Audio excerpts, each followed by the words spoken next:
Buenas noches, Argentina. Buenas noches, Latinoamérica. Todo aquello que no resulta previsible debe ser explicable. Y decimos esto, por supuesto, en referencia al resultado de las elecciones legislativas del domingo pasado, que representaron un contundente triunfo del gobierno de Javier Milei, que tiene algunas traducciones numéricas que vale la pena mencionar. Por ejemplo, que ganó en 15 provincias, que obtuvo el 41% de los votos sobre una asistencia del 67%, que además ganó en los 5 principales distritos de la Argentina, principales no solamente por el volumen electoral, sino por el potencial económico.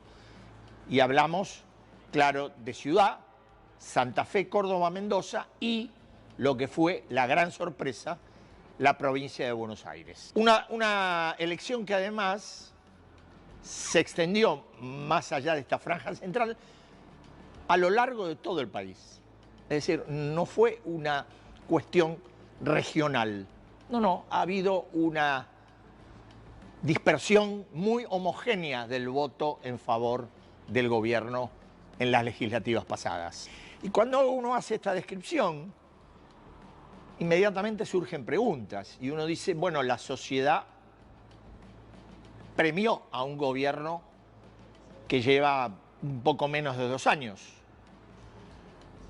La sociedad lo debe haber premiado porque debe existir también un bienestar más o menos consolidado. Y además porque ha sido también una administración eficaz y dinámica. La verdad que si uno tuviera que responder todas estas preguntas, lo haría con un sentido muy relativo, entre relativo y negativo. Pero realmente no ha sido así. Los resultados electorales reflejan otra cosa que no responden necesariamente a esos interrogantes. Responden seguramente a cuestiones más sencillas para un país que tiene necesidades muy básicas todavía, donde las grandes elucubraciones me parece que en este plano no caben. La sociedad no votó ni al bueno ni al malo, votó lo posible, votó lo que alguien definió como el preferible. Los libertarios, en este caso, por encima de lo que fue la opción principal de Fuerza Patria.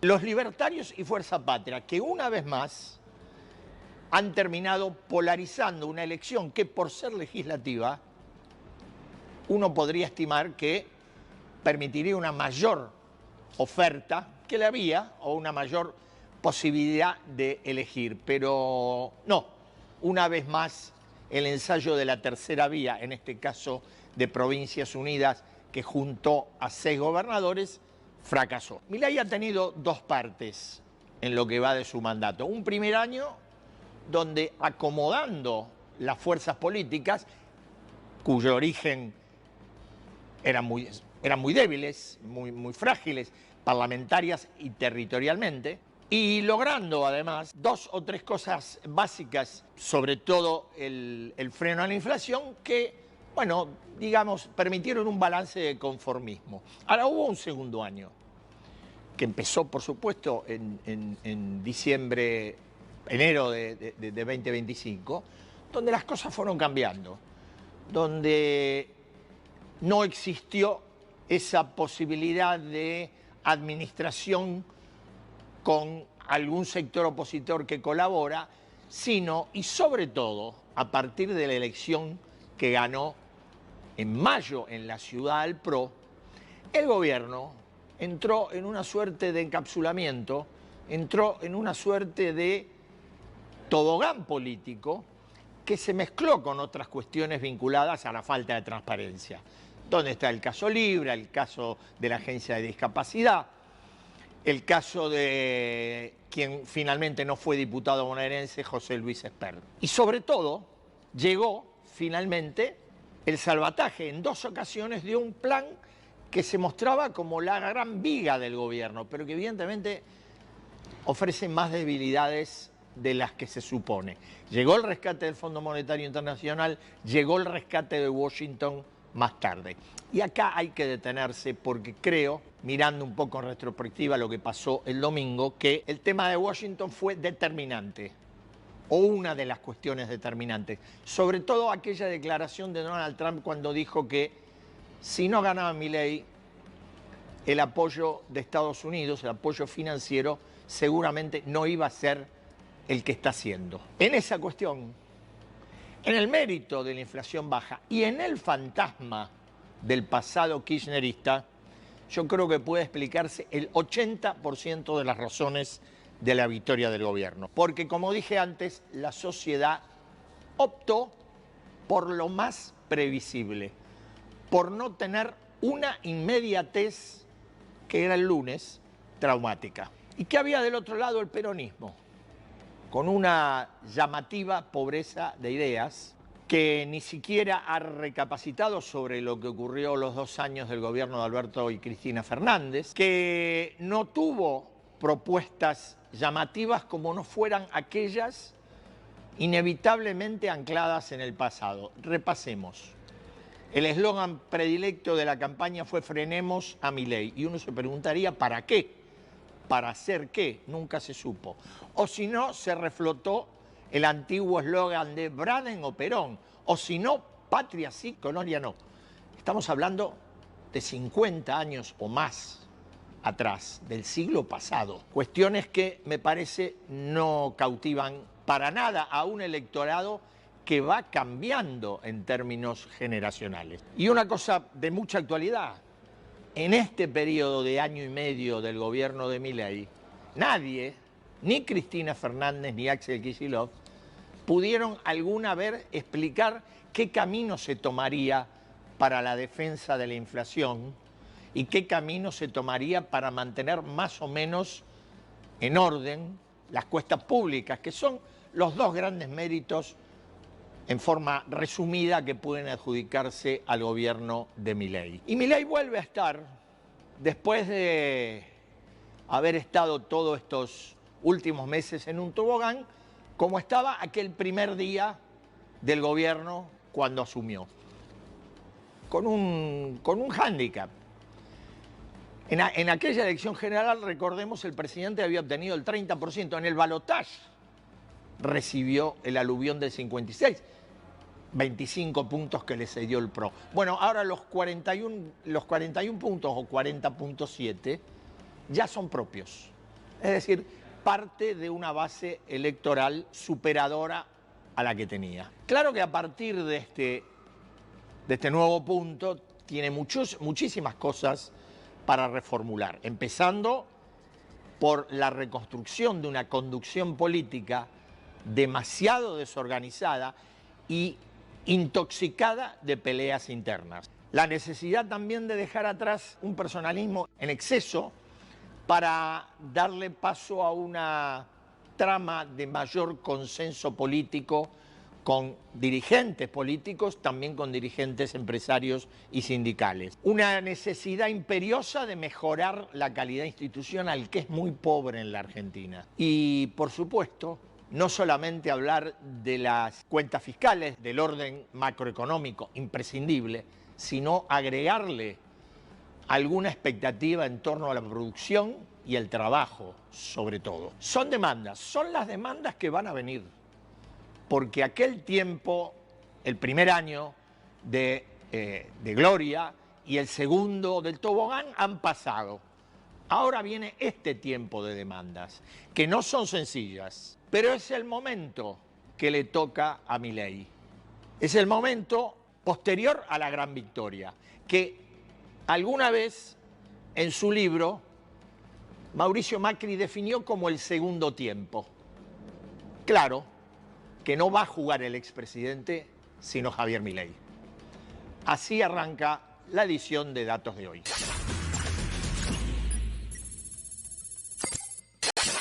Si vieras qué linda que está la Argentina y qué lindo le queda el violeta.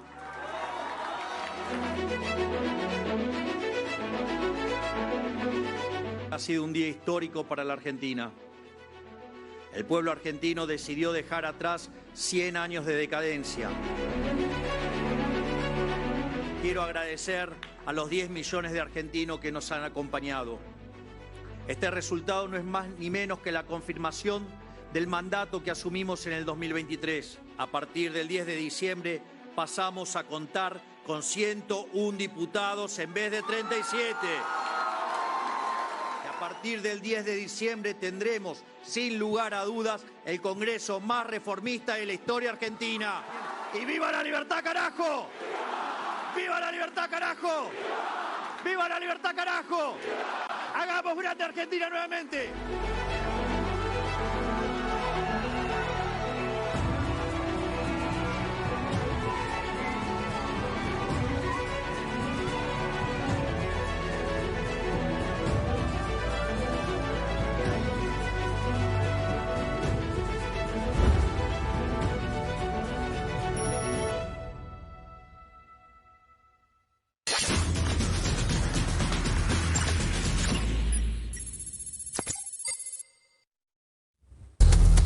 Y estamos para seguir un poco el hilo de lo que veníamos hablando, o venía hablando.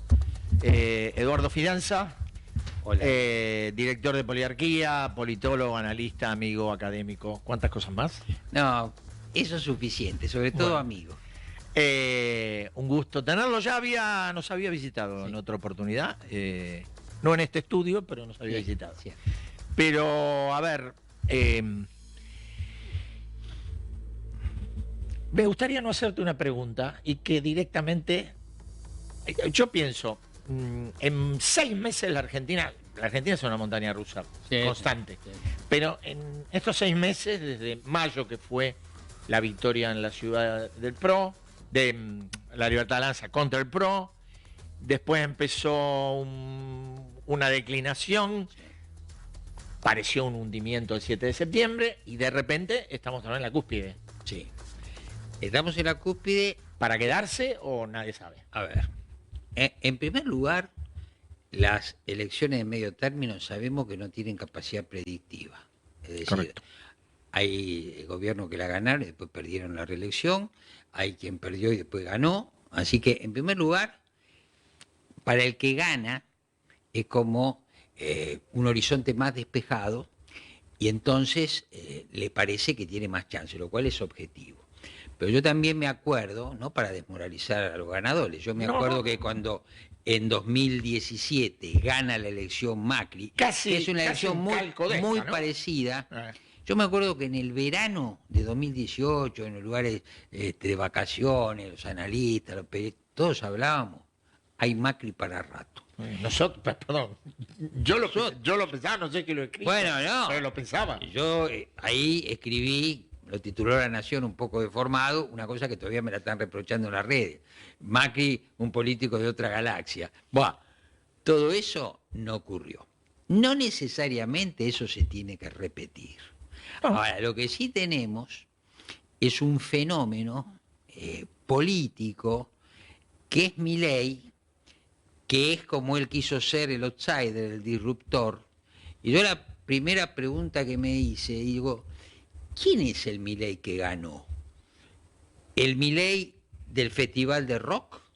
¿O el Milei que le habló a los argentinos con saco y corbata y hizo un llamado al consenso con la oposición? Mi respuesta es, y esto habla de la complejidad de lo social, son los dos. Porque a mí me parece que no hay una película, hay escenas y públicos, ¿no es cierto?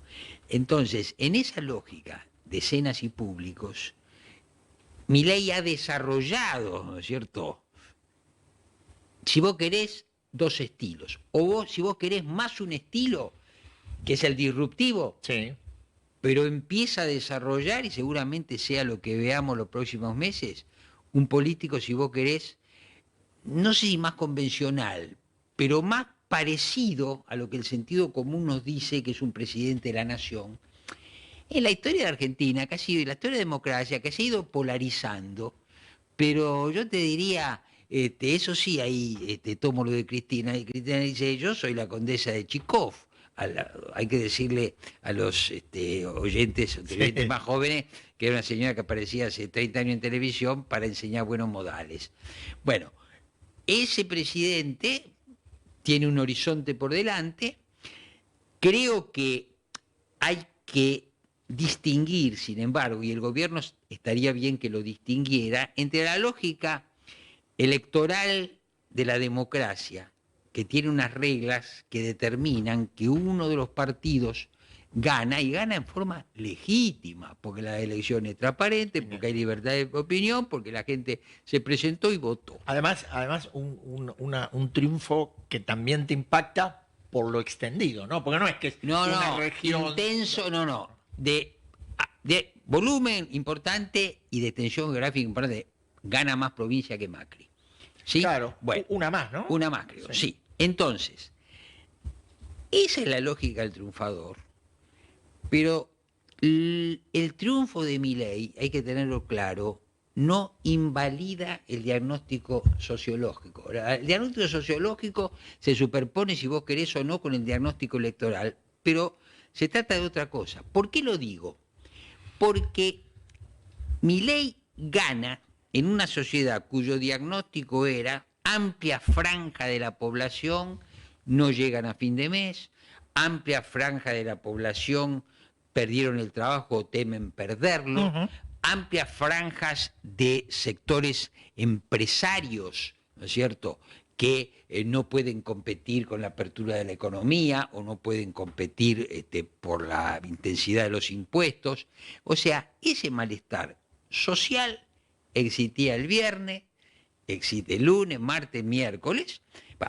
Ahora, en la lógica de la democracia competitiva, lo que sí es algo, oportunidad que este gobierno, como otros, aprovechó, es que está la Libertad Avanza implantada en los 24 distritos con un color, ya no tiene una boleta, claro, con un color, contra decenas de colores, decenas de opciones.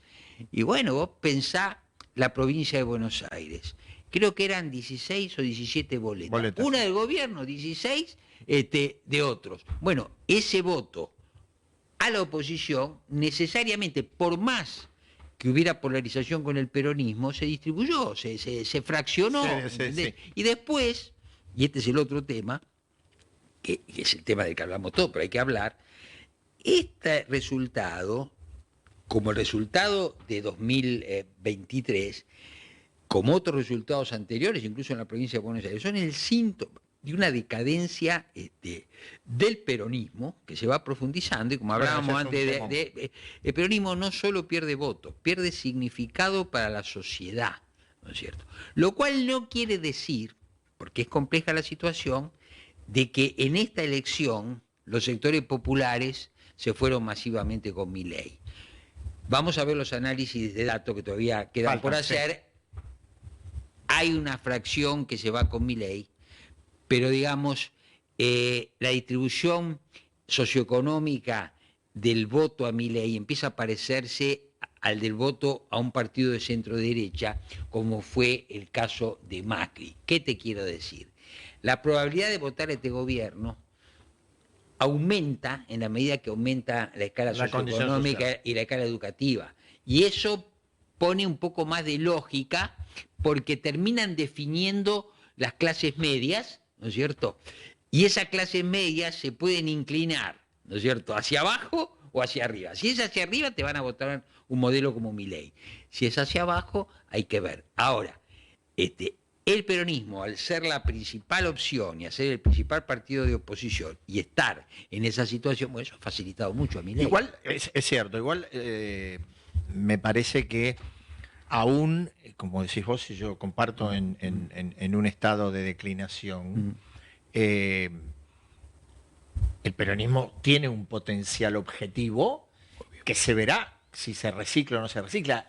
Yo no sé si el problema, y eso te lo pregunto, no sé si el problema es solo dirigencial, porque nos quedamos mucho con, bueno, quiénes fueron los candidatos, quiénes fueron los principales actores, sí, las fotografías, Pero me parece que hay otro problema en el peronismo que excede a la dirigencia, que Pero, tiene que ver con el contenido. a ver, tiene que ver con el contenido.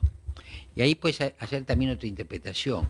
Puede estar haciendo con otra magnitud, si no hace la reflexión y se modifica, el camino del radicalismo. ¿Qué quiero decir? El peronismo, lo primero que Dramático, ¿no?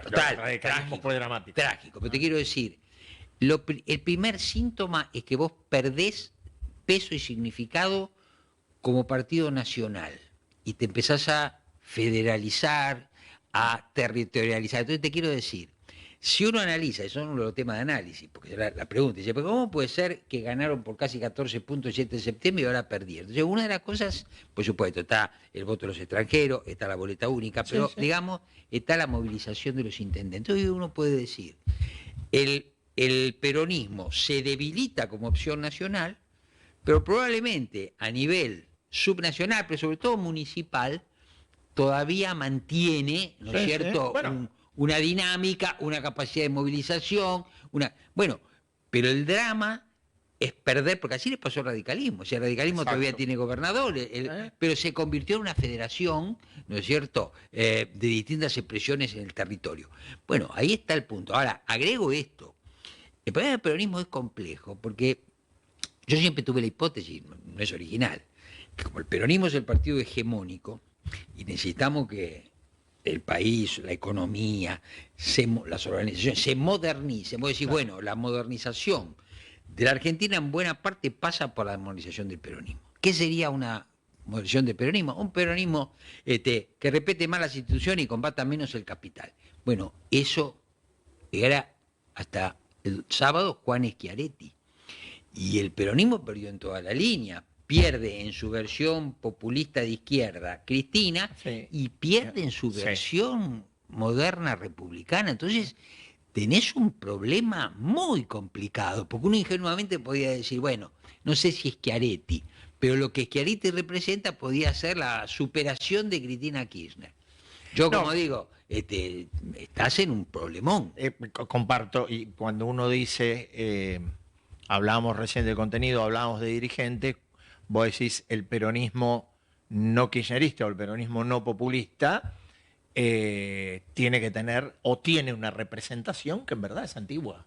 Lo digo con el mayor respeto. Ah, no, claro. Es la expresión Bueno. de un peronismo no populista, pero con una, digamos, objetivamente, No. una ilustración que no es Bueno, pero ahora te voy a decir. de una generación que viene. Bueno, pero ahora te voy a decir. Tiene que algo. ver con nosotros. Pero ahora tiene que decir algo. Acá también lo que tengo. Al decir la gente le dijo no a un peronismo republicano, también le dijo no a un le viene diciendo no a un radicalismo republicano, una coalición cívica republicana y una coalición de gobernadores que levantaban esa bandera.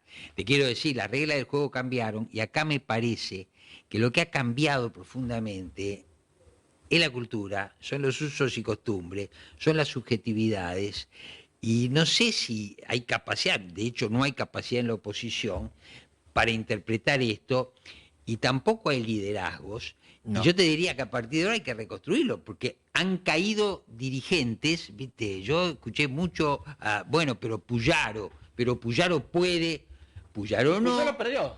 Pero por eso digo, Puyaro no, Schiaretti no, entonces La Llora no, entonces Valdés ahí, entonces sí, bueno, sí. tenés que hacer un nuevo llamado a concurso a ver si surge una dirigencia opositora que sintonice con la Y sociedad. el problema me parece que también, y en esto de ese partido hegemónico y de ese partido muy ligado a los personalismos como ha sido el peronismo, me parece que no solo la permanencia, sino la situación objetiva de Cristina tampoco ayuda Bueno, para el reciclamiento, ¿no? pero escuchame una cosa, yo te voy a decir la impresión que tuve, ¿no?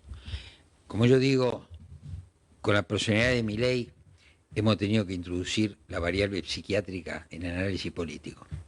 Ahora, cuando yo la vi a Cristina bailando, dije, bueno, también aparenta un caso psiquiátrico.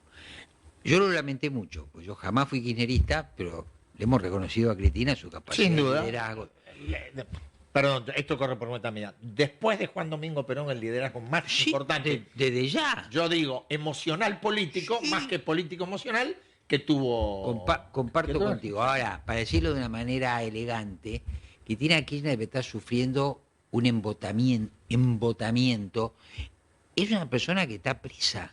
Sí. Está presa en su casa, pero está presa. Entonces quiero decir, es una situación un poco patética de Cristina. Ahora, te agrego un argumento más. Volvamos al gobierno.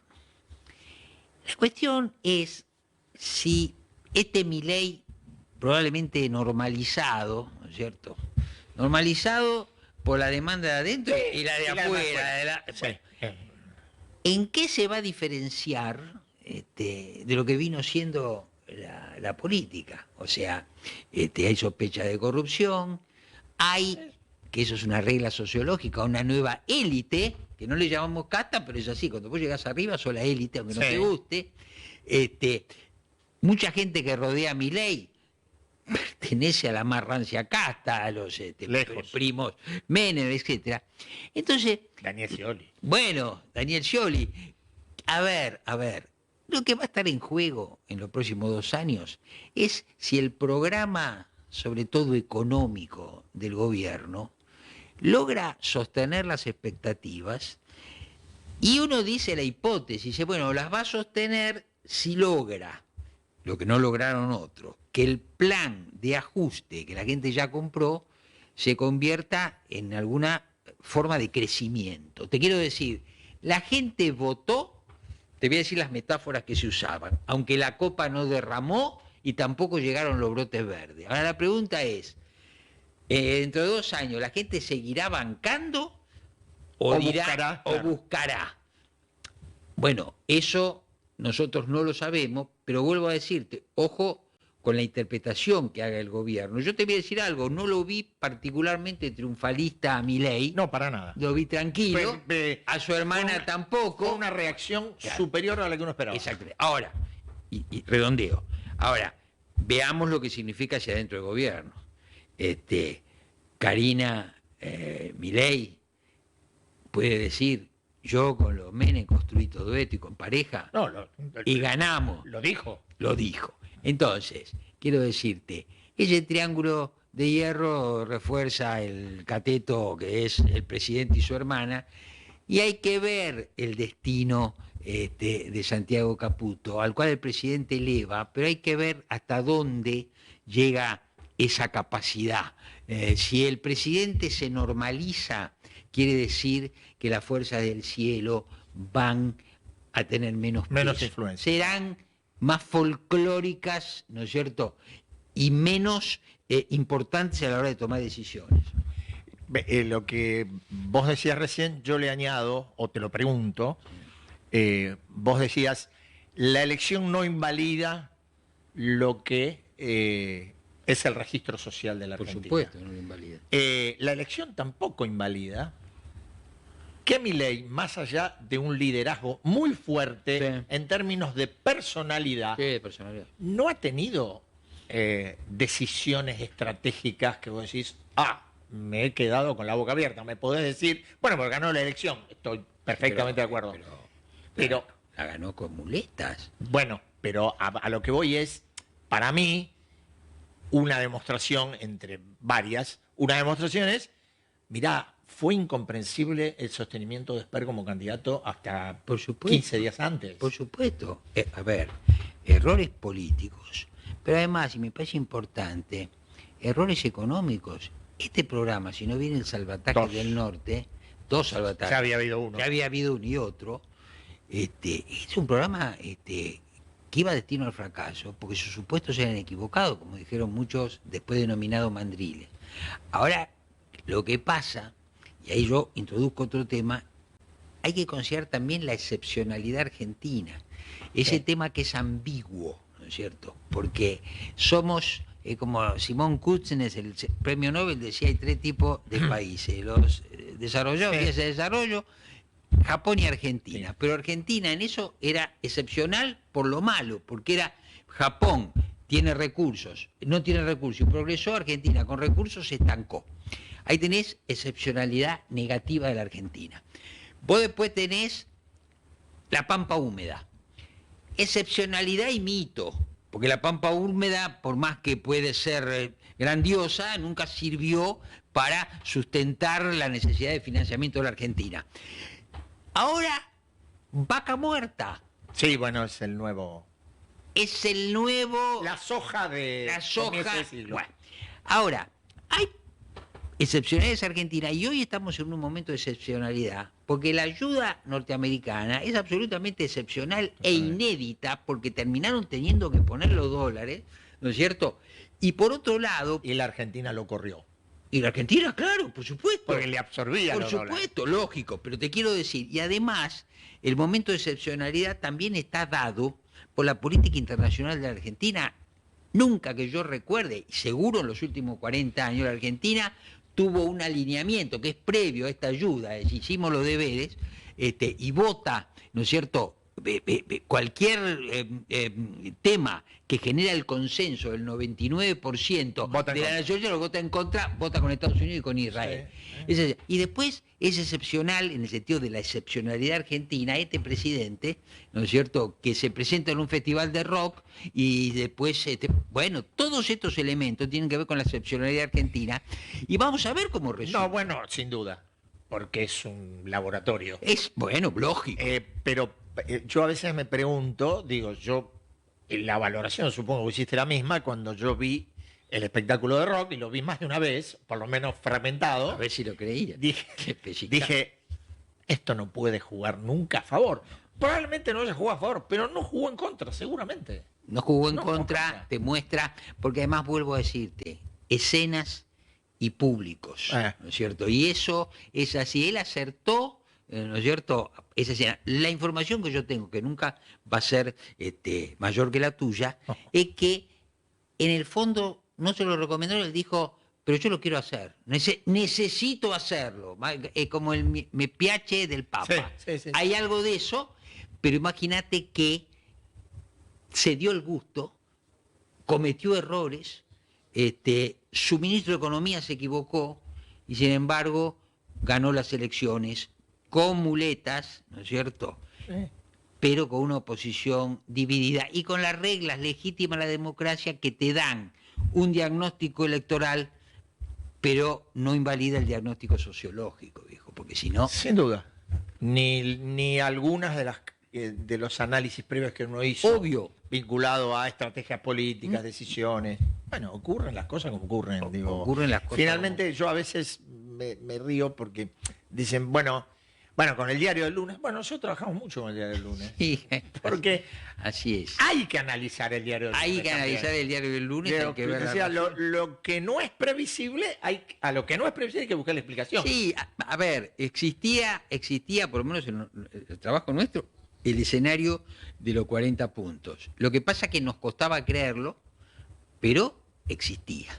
Y yo, si vos me vuelvo a pensar todo, la fragmentación y el descrédito de la oposición y sobre todo el peronismo pesó mucho. ¿Entendés? Porque además el peronismo ni siquiera, y esto es un partido nacional que ni siquiera llevó el mismo color y el mismo nombre en los 24 distritos. Este hecho de que el peronismo, la literancia tenía 24 impresiones en 24 distritos y estos tenían 13 distritos con un nombre y 12 distritos, no sé, con otro, y que además eso... digamos, era la consecuencia de también quererse distanciar, por ejemplo, de Cristina y todo esto. Bueno, esa interna no resuelta, ese peronismo que no ha perdido el oído para escuchar los problemas de la sociedad, y bueno, eso lo aprovechó Milei y en su momento lo aprovechó Macri. Y quisiera redondear con esto, porque la oposición lo tiene que ver y el peronismo lo tiene que ver. Si vos agarrás las mediciones sobre el papel del Estado y el papel de la economía privada, vos vas viendo desde 2001-2002 la gente estaba muy estatista porque el Estado era la salvación, como después pasó en la pandemia. Pero si vos haces el promedio, los argentinos se fueron corriendo de esa fe en el Estado a una mayor apertura hacia la economía privada. Y eso sobre todo en los jóvenes. Entonces, hay que reconocerle a Milei, y tal vez antes a Macri, que fueron los que interpretaron esto y de alguna manera fijaron, Macri tal vez no, pero ahora Milei te fija un nuevo, digamos, un nuevo nivel para saltar. Sí, ¿Qué sí. te quiero decir? Yo siempre consideré que el decálogo de mayo es marketing, menos un punto. Dice ahí, promedio histórico del peso del gasto público en el PBI en 2000 Sí, era sí. 25%. No podemos mantenerlo en 40. Esa es una nueva regla que nadie debería desafiar y que tal vez no desafíen. Ahora, claro, eso no resuelve un problema que nadie resolvió, que es el problema del crecimiento de la Argentina. Claramente. Entonces, si Argentina sigue estancada, yo me atrevo a pronosticar que se le va a complicar mucho en 2027 a Milei. Eduardo, me quedé sin tiempo. No, un placer. Te agradezco No, al muchísimo contrario. que hayas estado y bueno, ya nos encontraremos en algún Pero momento. cómo no. Muy amable. Gracias. Nosotros ahora vamos a ir a un corte. A la vuelta vamos a conectarnos con Brasil. Nos está esperando allí una vieja y querida colega. Vamos a hablar con ella sobre la guerra narco desatada en Río de Janeiro. Ya volvemos.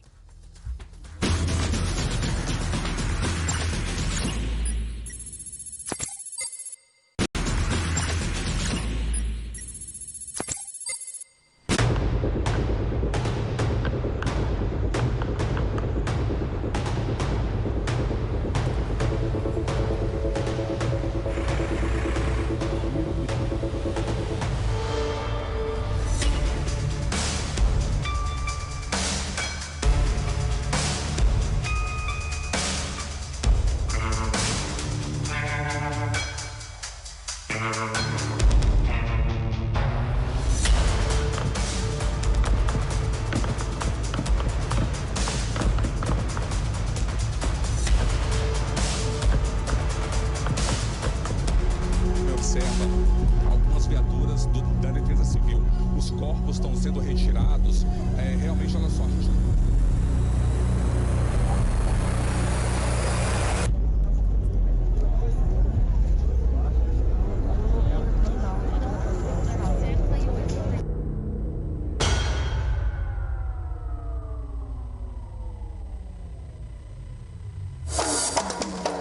Y como dijimos y venimos de estas imágenes dantescas que estamos viendo, vamos a conectarnos en Brasil con Eleonora Gosman. Eleonora Gosman es periodista argentina, hace muchos años que vive allá, una querida colega con la cual hemos compartido mucho tiempo de redacción, mucho, no vamos a decir cuánto, va a quedar mal, pero por eso, hemos pasado mucho tiempo juntos trabajando en la redacción de Clarín.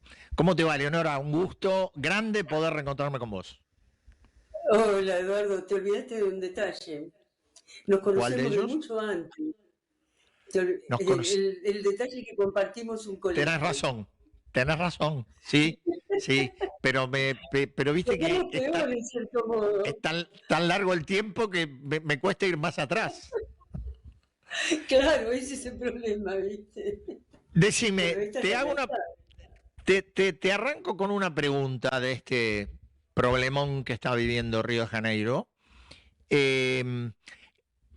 No vamos a ir a las imágenes, a lo que pasó, más o menos todos sabemos lo que ha pasado. ¿Qué encuadre político le podrías dar vos a este episodio? Si es que lo tiene, a lo mejor vos decís, no, mirá, yo no creo que no tiene nada. ¿Qué encuadre político tiene? Mirá, te cuento, las últimas novedades justamente revelan ese encuadre político. Lula acaba de decir, mediante un posteo, que él no solo celebra la mega operación de la policía, sino que ahora hay que trabajar en forma coordinada porque no puede permitirse que el crimen organizado, el delito organizado, siga destruyendo familias. Y bueno, esto me parece como que es, cantemos acuerdo, como suele hacer Lula, ¿no? O sea, Lula es no solo un gran negociador en el exterior, también es un gran negociador interno. La verdad es que lo envidio. Voy a ser muy sincera en eso, ¿no? Bueno, lo que hubo fue un acuerdo también entre el ministro de Justicia, que es el que maneja la Policía Federal, además de la Justicia, Lewandowski, y el gobernador Castro. Quedaron entre ambos en fundar un escritorio para la emergencia para enfrentar el crimen organizado, el delito organizado, ¿no? Y que va a estar coordinado por el secretario nacional de Seguridad y por el secretario de Seguridad Pública de Río de Janeiro. Esto me parece que no es un detalle, y esto señala que finalmente se llegó a un acuerdo, y todo lo que se suponía y todas las sospechas que había de alguna manera se aplacaron. Yo creo que eran bastante realistas las sospechas de que había un contexto político muy fuerte detrás. No hay que olvidar que Claudio Castro es bolsonarista. Sí, por eso te iba a preguntar. Exactamente. Entonces, al no olvidarte de esto, fue todo como muy casual, entre comillas. ¿Por qué? Porque vos pensás que hace 3 días creo que fue, Flavio Bolsonaro, el senador Flavio Bolsonaro, que es hijo de Jair Bolsonaro, Jair Isaías Bolsonaro. Bueno, este hombre dijo, este muchacho, porque es joven realmente, dijo que mientras se tiraban bombas en el Caribe, que él quería esas bombas en Brasil, en Río de Janeiro más precisamente. Entonces, decir eso, y después viene esto, había una ligación casi, un nexo casi directo entre lo que pensaba ser el bolsonarismo y este gobernador de Río, ¿no?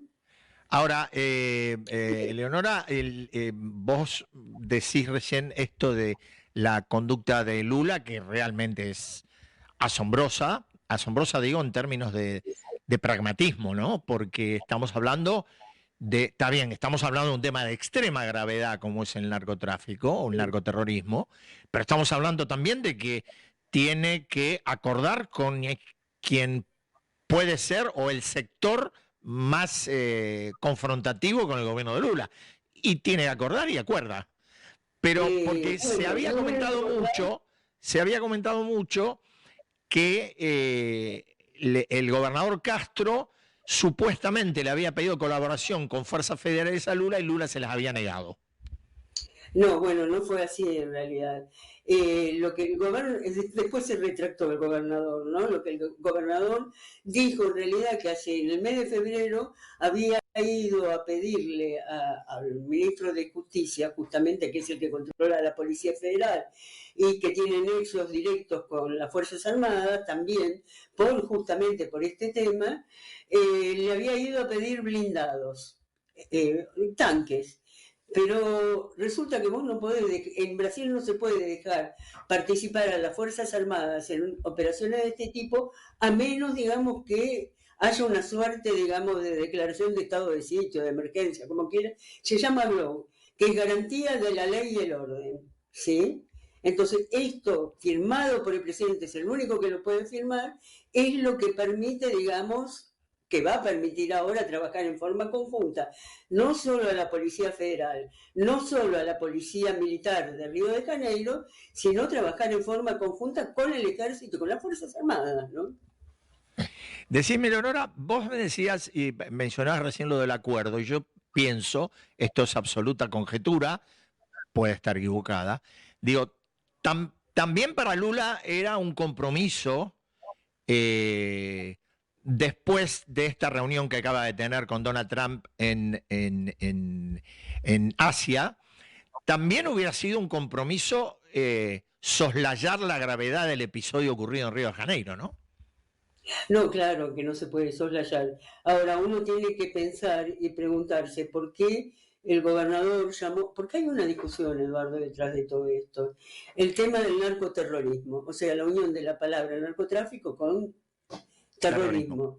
El terrorismo es un fenómeno político, no es del narcotráfico. Y el narcotráfico es una organización siniestra, pero empresarial. O sea, ellos no solo explotan las drogas, sino que explotan una serie de actividades que están asociadas o no con las drogas. Bueno, que van desde la venta de órganos, venta ilegal de órganos para trasplante, hasta también, y esto es interesante, el control del transporte en Río de Janeiro, no, el control del transporte en San Pablo.